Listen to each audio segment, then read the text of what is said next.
여러분 안녕하세요. 불교 강사 고성기입니다. 오늘은 화가 나는 원인에 대해서 말씀드리도록 하겠습니다. 화는 내고 싶지 않습니다. 그렇지만 내서는 안 되는 장소에서 그리고 화를 내어서는 안 되는 상대방에도 화를 내게 됩니다. 그리고 화를 내고 난 뒤에는 내가 왜 그랬을까라고 후회를 해보지만 되돌릴 수가 없습니다. 분노는 무모하게 일어나서 후회로 남는다라는 말이 있습니다. 화를 내고 난 뒤만큼 어떻게 표현할 수 없는 그런 기분이 듭니다. 오늘 말씀드리는 이 화가 나는 세 가지의 원인을 알게 되면 조금은 화를 내는 것을 억제할 수 있고 컨트롤할 수 있고 조금은 자제할 수 있지 않을까.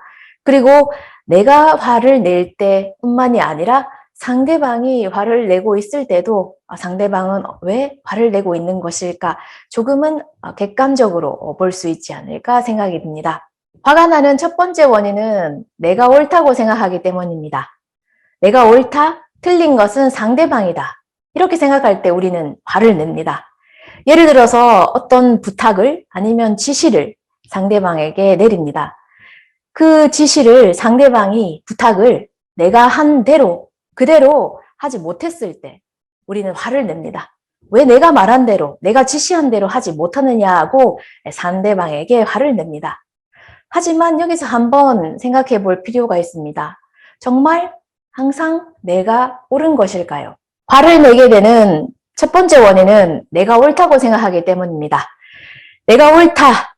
그리고 틀린 것은 상대방이다. 이렇게 생각할 때 우리는 화를 냅니다. 예를 들어서 내가 무슨 부탁 아니면 지시를 상대방에게 내립니다. 그랬을 때 상대방이 내가 한 부탁 아니면 지시와 다른 내용을 했을 때 우리는 화를 냅니다. 왜 내가 한 대로, 내가 부탁한 대로, 내가 말한 대로 하지 못하느냐, 안 했느냐라고 화가 납니다. 그렇지만 언제나 항상 우리는 옳을까요? 잘못 말했을 수도 있습니다. 내가 생각한 것과 다른 것을 말했을 가능성도 있습니다. 물론 상대방도 잘못 들었을 가능성도 있습니다. 서로 인간이기 때문에 잘못 말하거나 아니면 잘못 들었을 가능성이 있기 때문에 내가 그렇게 말하려고 했던 건데 내가 잘못 말했을 수도 있겠구나라고 생각을 하면 상대방에 대해서 화가 나지는 않겠죠. 상대방 또한 마찬가지입니다.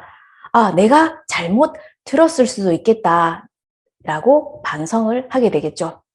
내가 항상 옳다, 내 생각이 옳다라고 생각할 때 화가 나게 됩니다. 하지만 언제나 옳지는 않죠. 화가 나는 두 번째 원인은 내 욕심이 방해를 받았을 때입니다.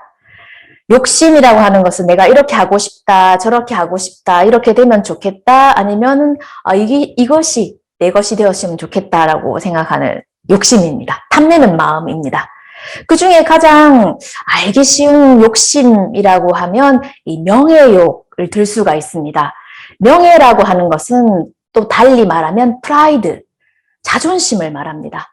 예를 들어서 여러분 어떠세요? 많은 사람들 앞에서 내가 주의를 받았을 때 기분이 어떠신가요? 그렇게 썩 좋지는 않습니다. 내가 잘못한 걸 알고 있다고 하더라도 많은 사람들 앞에서 내가 주의를 받으면 그렇게 너무 기분은 좋지 않고 왜 저 사람은 이렇게 많은 사람들 앞에서 나에게 창피를 주는 걸까? 1대1로 그냥 조용히 이렇게 말해주면 얼마든지 충분히 내가 잘못한 것을 고칠 수 있는데 왜 이렇게 많은 사람들 앞에서 나의 잘못을 지적을 하고 나에게 창피를 주는 걸까? 이렇게 생각하면서 화가 납니다. 이건 내 명예욕, 프라이드가 상처를 받았기 때문입니다. 내 욕심이 상처를 받거나 방해를 받으면 우리는 화를 냅니다. 화가 납니다. 예를 들어서 재산, 상속 문제로 형제 지간에 친척 사이에 서로 싸우게 됩니다. 서로 조금이라도 더 돈을 내 것으로 만들고 싶다. 이것은 제 욕입니다. 이 제욕 때문에 이 제욕이 충족되지 않을 때, 그리고 저 사람이 나보다 더 많은 돈을 가지려고 할 때 서로 부딪히게 되고, 그리고 서로 더 많이 자기 것으로 하기 위해서 싸우게 됩니다. 그리고 화를 냅니다. 내 욕심이 방해를 받을 때, 내가 이렇게 하고 싶은데 저렇게 하고 싶은데 저렇게 되었으면 좋겠는데 이 사람을 내 사람으로 만들었으면 좋겠다. 탐내는 것이 있는데 그 탐내는 것을 방해하는 사람 있다면 그것에 대해서 화를 냅니다. 화가 납니다. 그래서 화가 나는 두 번째 원인은 내 욕심이 방해를 받았을 때 화가 납니다. 화가 나는 세 번째 원인은 내 소중한 사람에게 화를 내게 됩니다. 아무런 관계가 없는 사람, 먼 사람에게는 그렇게 화를 내지 않습니다. 내 주위에 있고 내 가까운 사람, 그리고 소중한 사람에게 우리는 화를 냅니다. 예를 들어서 부부 사이에서 일어나는 싸움, 부부싸움도 아주 사소한 것으로 싸우게 되죠. 그 한마디 때문에 부부싸움이 시작됩니다. 왜 그럴까요? 예를 들어서 아내가 남편이 벗어놓은 양말, 왜 그 세탁기 안에다가 양말을 넣지 않고 아무 데나 이렇게 양말을 벗어놓느냐. 이렇게 남편에게 툭 던진 한마디로 인해서 남편은 화가 납니다. 내가 가족들을 위해서, 너희들을 위해서 얼마나 밖에 나가서 열심히 일하고 땀 흘려서 돈을 벌고 있는데 그런 나에게 그 양말 하나 때문에 그런 소리를 하냐, 싫은 소리를 하냐. 이렇게 해서 부부싸움이 일어나게 됩니다. 아내도 마찬가지입니다. 남편이 그냥 아무 생각 없이 던진 한마디 말 때문에 화가 납니다. 내가 가족들을 위해서 얼마나 아침부터 밤까지 열심히 일하고 있는데 지금은 여름이기 때문에 많이 덥습니다. 그렇기 때문에 가족들의 건강을 위해서 식단, 그리고 아니면 조금이라도 더 기분 좋게 생활하기 위해서 얼마나 많은 노력을 남편과 그리고 가족들을 위해서 하고 있는데 그런 나에게 남편이 집에서 뭐 하고 있냐, 하루 종일 놀고 있는 거 아니냐, 좀 집안일 좀 해라 라는 말을 하면 화가 나기 시작하죠. 우리는 화를 낼 때 보면 내가 소중한 사람, 그리고 가까운 사람, 그런 사람에게 있어서 더 화가 나는 것 같습니다. 내가 이렇게 이만큼 하고 있는데 라는 생각, 마음 때문에 화가 더 나는 것 같습니다. 이 마음을 불교에서는 잊어버리려고 애써야 한다, 노력해야 한다라고 말씀하십니다. 내가 누구누구에게 무엇을 이렇게 얼마만큼이나 했다.